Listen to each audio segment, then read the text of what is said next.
Yeah. What's interesting? What's interesting is my brain, and of course, I do think that there's some deep plays that are available because of it.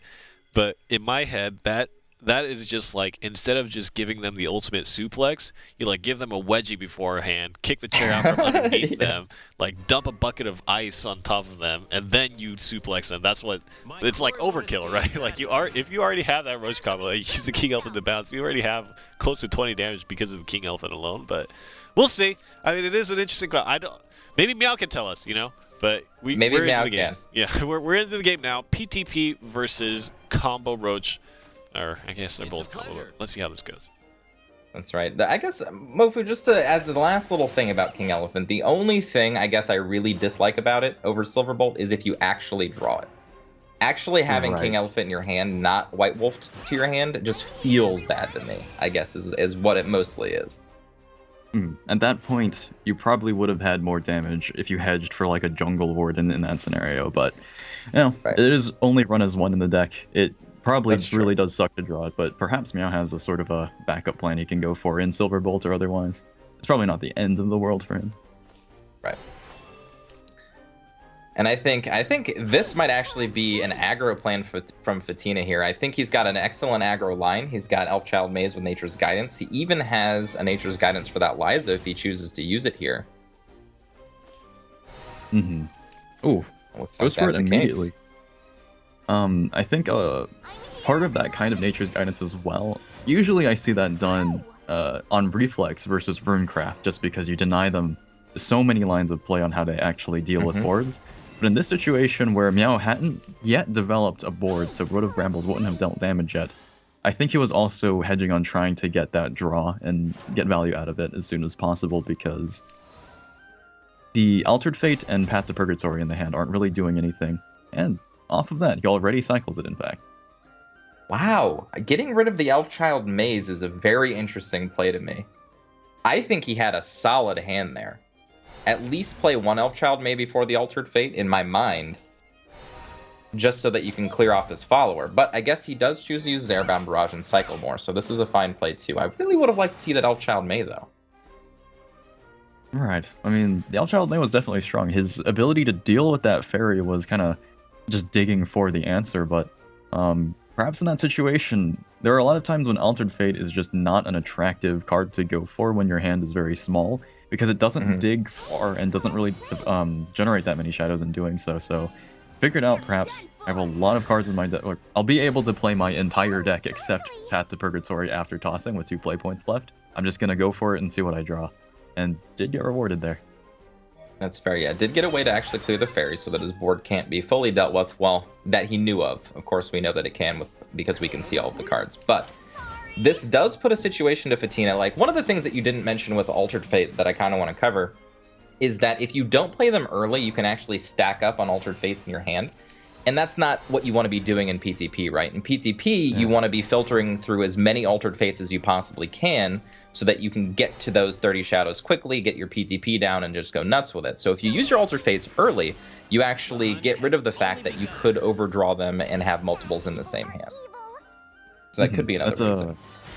That's an absolutely correct analysis of the card, really, because Altered Fate is just so interesting in that you usually will, you'll always run 3 in a PTP shell, because playing an Altered Fate into an Altered Fate is such a strong play to make for shadow generation that holding one hand for too long that has one in it already, you already sort of mostly covered it, but that, I can't really stress enough how much that can just completely hinder the deck's ability to activate PTP. Because you lose, just by drawing it, you have lost the ability to draw into it with the other Altered Fate, which is minus like 6 to 8 shadows sometimes. Right. And I think we might even just see the line here. He might go for more defense next turn, I can see that. He also could just go for PTP Altered Fate here and just try to go quick combo. Maybe. I think the PTP would probably be a bit too greedy of a play, but he is developing the cards he manages, or can manage to, still, and has 7 cards left alongside this Altered Fate. Digs very far and... Alright, doesn't go for it.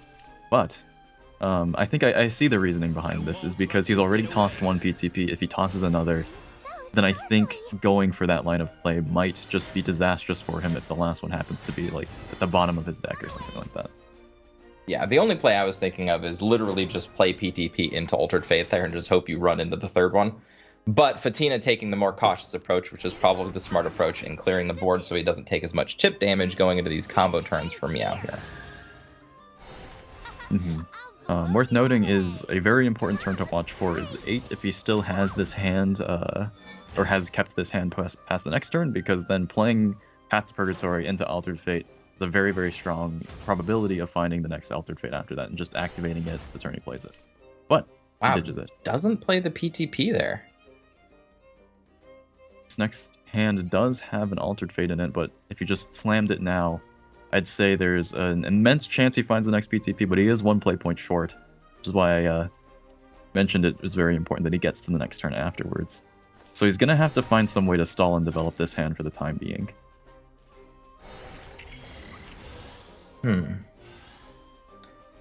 I wonder what he was looking. I guess he was looking to draw into the other PTP, but if that's the case, I don't really understand why he wouldn't have just played the first one. Maybe he was looking for specifically a Roach to be able to kill this Fatina. That play really surprised me. He didn't even think about that too. He was already just, I'm Altered Fating this turn. Didn't even have to think about that play, which is very interesting to me. He's definitely ahead of schedule on Shadow development. He's done that very well in this game. But I think part of it is he's very afraid of what Meow could possibly do. He's seen the zero-cost Goblin Mage come out, so he's making the play where he doesn't want to take any further poke damage if he can prevent it. So he just Altered Fates and just decides he's going to use every answer in that coming hand, and that will be enough shadows, but he has to find the next PTP. Otherwise, I think he is too far beyond having a separate win condition. Yes, like his play definitely aligns with I'm playing the control player game. I had the aggro, but then I kind of gave it up to go for this combo plan.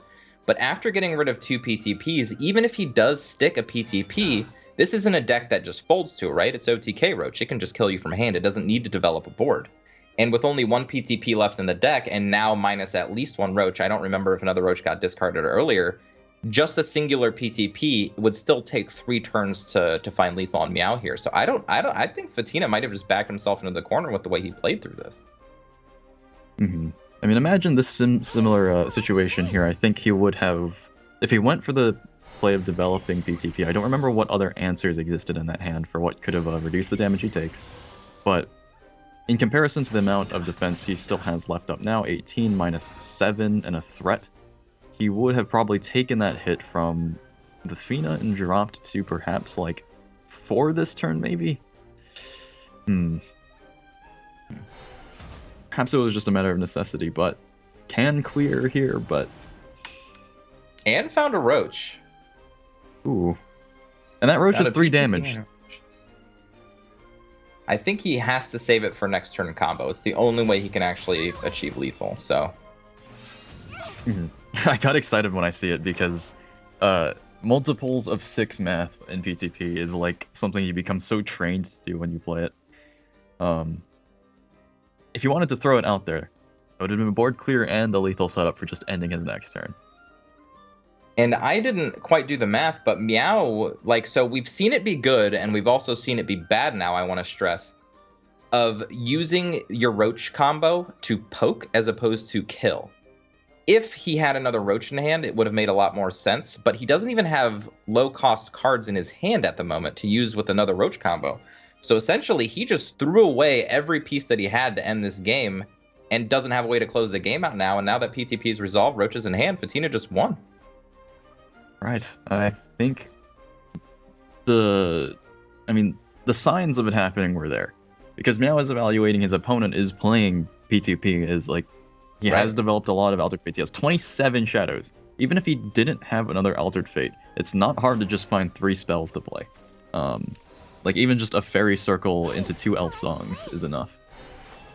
But it's crazy to me, if Fatina didn't get this Roach specifically, and Meow didn't overextend, things like that, this matchup could have been a completely different matchup. It's just, these last few turns ended up being the most important turns in the game.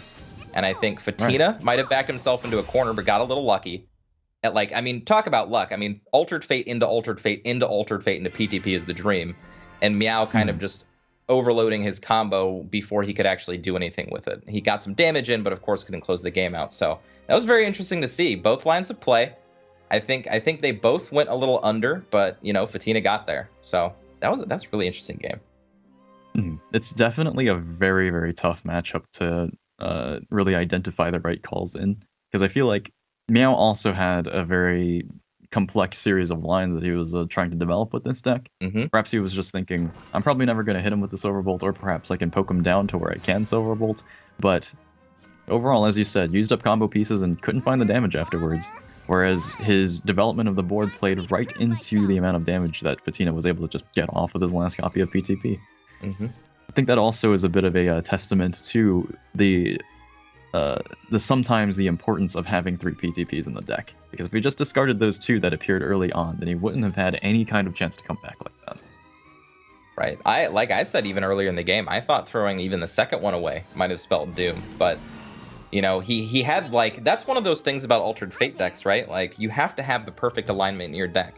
He had an Altered Fate into an Altered Fate into an Altered Fate that ended up with a PTP and a Roach.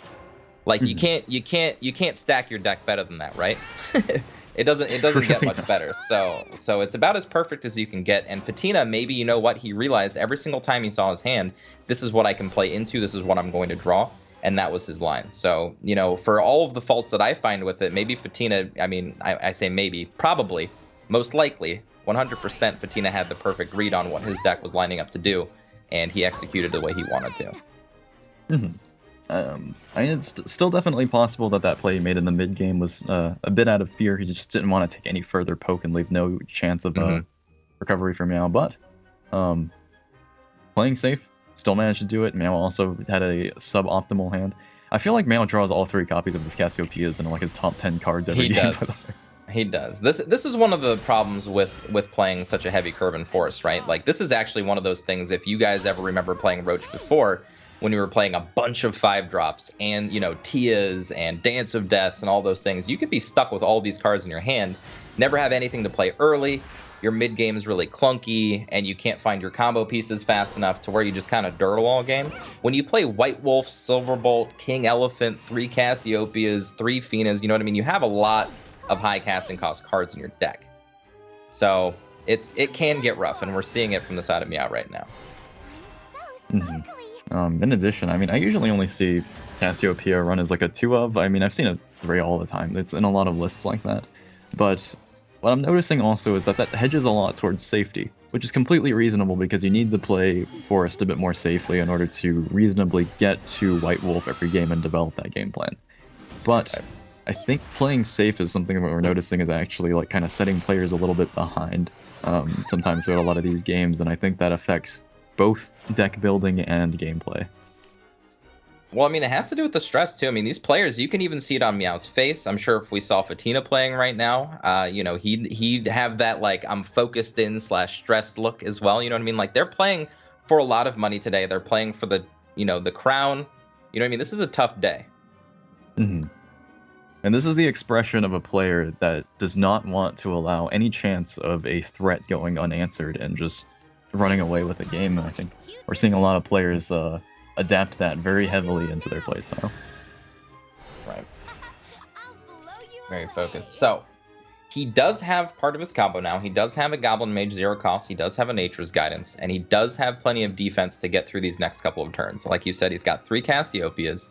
I think this might be the game, if any game, that White Wolf actually gets to do something. And I want to see... we need to see the King Elephant. And I need to see it.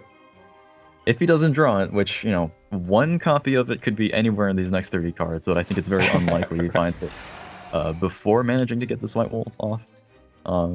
Though being on the draw means that his White Wolf is going to come not immediately after the development of Thane or Eekter, but the next turn after that he has to respond to that with his own turn 7, which could be kind of rough. But, as you said, he's not in a tough spot particularly. Just due to the fact that he has all these Cassiopeias, and that answers up or trades up a lot with what Mid Shadow can put up in the mid game with the fact. So, yep, and without evoing anything like that, perfect Cassiopeia turn will kill off this entire board. And like we said, it's kind of this it's this weird tempo play. If Shadow is on the play, your Cassiopeia to stall the board on turn 7 is a great play, but it feeds right into Zombie Party. Like it's like just a perfect answer back. You know what I mean? It's crazy how that plays out to me. Just Cassiopeia, perfect defense, and then Zombie Party, perfect offense against it. And my thought is maybe consider pre-evoing the Cassiopeia going into turn 7. Just as a thought. Maybe not do it, but, maybe think, this could get around that particular situation.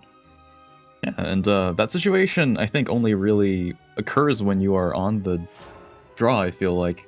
Yes, because only then when you're on the draw. Yeah, so because you then have that extra Evo point, you do really have that. I think that's an interesting thing we don't see explored very often sometimes, where Evo points are such a precious resource, but sometimes being able to escape the clutches of a perfect play of a removal effect that also develops a lot of bodies, that might just be a complete board flip, playing around that can be such a big deal. Like just having a Cassiopeia live is 5 more damage, which makes all the other developments that much easier. Now, this or is an it interesting forces turn, the though. last Evo point off of Fatina as well. You know what I mean? So that they can't push more damage to face things like that. So. Right, but it is a very interesting turn we've gone into here. His third Cassiopeia actually does, in fact, clear this perfectly. But he also has an avenue to develop his White Wolf this turn. Right, I think that's what he's really deciding here. Can I win next turn if I White Wolf? If I can't, then my play is probably Cassiopeia. I don't really know if there's a decision to do anything else here. I think White Wolf is a bit too risky if he doesn't also evolve it, which means it isn't going to trigger its last words, just because you take 2 damage from the whites, you take 1 extra damage from the last white, or at least you take you take the 2 damage from the whites because Cassiopeia also has to hit into it to finish it off, and then Ikter alongside that damage in the Evo point is not something that he wants to play directly into. Okay, so he decides to go with the White Wolf here. That is so risky, but I admire it very much. I admire it, but of course, as we know, there is an Ektar in hand, which means that this game is over. Right. Meow decides he really wants to get this off. I think he counted the amount of damage he could probably deal with a 0-cost elephant alongside that kind of developing 0-cost and roaches. I mean, he would have such a convincing lethal next turn with that. We'll say it's 500 million damage, right? We'll say it's 500 million damage. But wait a minute. What? Is he just doing extra damage? Like, he knows he has lethal here. Okay. It's absolutely, Okay. Staring him right in the face. Okay, no thank way. you, Fatina. Oh. Thank you. Oh my gosh. I nearly thought we had a dangerous situation. Right. Oh, Fatina no. just wanted to maximize value, showed that he didn't need to use that last Evo point. Yeah. Yeah. Watching the whites pink too, it's very satisfying. Satisfying for the shadow player, probably very frustrating for the person on the other side. But so this is classically the great trap, right? And I think White Wolf, when we saw it early on, that was all the way in season 1 of the Shadowverse Open,